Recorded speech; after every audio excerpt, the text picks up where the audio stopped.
ಇಲ್ಲ, ಚೇಂಜ್ ಏನೂ ಬೇಕಾಗಿಲ್ಲ ನನಗೆ ತಿಳಿದಂಗೆ. ಆದರೆ ಇಬ್ಬರೂ ಕಾಂಗ್ರೆಸ್ ಪಕ್ಷಕ್ಕೆ ಭಾಳ ಕಷ್ಟಪಟ್ಟಿದ್ದಾರೆ.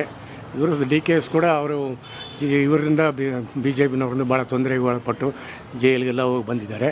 ಆದರೆ ಅವ್ರಿಗೆ ವಯಸ್ಸಿದೆ, ಬೇಕಾದ್ರೆ ಇವ್ರಿಗೆ ಇನ್ನೂ 1-2 ವರ್ಷ ಬಿಟ್ಟು ಕೊಡ್ಬೋದು, ಆಮೇಲೆ ಅವ್ರು ಆಗ್ಬೋದು. ಅದು ನಾನು ಅಭಿಪ್ರಾಯ. ಆದರೆ ಇಬ್ಬರೂ ಕಾಂಗ್ರೆಸ್ ಬೇಕು. ನಿಮಗೆ ಸಿದ್ದರಾಮಯ್ಯ ಸರ್ಕಾರ ಎಷ್ಟು ತೃಪ್ತಿ ತಂದಿದೆ? ಪರವಾಗಿಲ್ಲ, ಬೇರೆ ಸರ್ಕಾರಗಳಿಂದ ಇಲ್ಲಿ ಎಲ್ಲ ಚೆನ್ನಾಗಿ ಮಾಡ್ತಾಯಿದ್ದಾರೆ, ಯಾವುದೂ ತೊಂದರೆ ಇಲ್ಲ. ಎಲ್ಲ ಕಂಪ್ಲೇಂಟ್ಸ್ ಕೇಳಿ ಬರ್ತಾ ಇದೆ, ಒಂದು ಗುಂಡಿ ವಿಚಾರ ಇರ್ಬೋದು, ಒಂದು ಇದೆ, ಅದು ಎಲ್ಲ ಸಮಸ್ಯೆ ಇದೆ, ಎಲ್ಲ ಕಡೆ ಇದೆ. ಆದರೆ ಅವರು ಪ್ರಯತ್ನ ಪಡ್ತಾ ಇದ್ದಾರೆ. ಅವರು ಹೇಳಿದ್ದನ್ನ ಡೆಡ್ಲೈನ್ನ ಮೀಟ್ ಮಾಡೋಕ್ಕೆ ಆಗ್ತಾಯಿಲ್ಲ. ಬಟ್ ಇನ್ನೂ ಸ್ವಲ್ಪ ಇದು ಚುರುಕಾಗಿ ಕೆಲಸ ಮಾಡಬೇಕು. ಕೆಲಸ ಮಾಡ್ಬೋದು. ಹೌದು.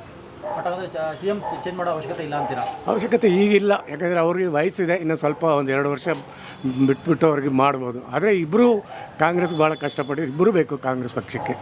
ಒಬ್ಬರೇನು ಕಡಿಮೆ, ಒಬ್ಬರೇನು ಇದು ಹೆಚ್ಚಂತ ಹೇಳೋಕ್ಕೆ ಸಾಧ್ಯ ಇಲ್ಲ. ಬಟ್ ಇಬ್ಬರು ಬೇಕು. ಅವರೊಂದು 2-2 ವರ್ಷ ಇನ್ನು ತಾಳ್ಮೆಯಿಂದ ಇರ್ಬೋದು. ಅವ್ರ ವಯಸ್ಸಿದೆ. ಸಿದ್ದರಾಮಯ್ಯವ್ರಿಗೆ ಕೊನೆ ಎಲೆಕ್ಷನ್ ಅಂತ ಕಾಣುತ್ತೆ. ಅವರನ್ನು ಮುಂದೆ ಎಲೆಕ್ಷನ್ ನಿಲ್ಲಲ್ಲ. ಅವ್ರು ಬಿಟ್ಟು ಕೊಡ್ಬೋದು, ಬಿಟ್ಟು ಕೊಡ್ತಾರೆ ಅನ್ನೋದು ನನ್ನ ಅಭಿಪ್ರಾಯ. CM ಸಿದ್ದರಾಮಯ್ಯ ಮುಂದುವರಿತಾರೆ ಅಂತ ಹೇಳ್ತೀರಾ? ಮುಂದುವರಿತಾರೆ ಅಂತ ನಾವು ಹೇಳೋಕ್ಕೆ ಸಾಧ್ಯ ಇಲ್ಲ. ಮುಂದುವರಿಬೋದು. ಇವ್ರು ಬಿಟ್ಟು ಕೊಡ್ಬೋದು, ಬಿಟ್ಟು ಕೊಡ್ತಾರೆ ಅಂತ ಅಂದ್ಕೊಂಡಿದ್ದೀನಿ.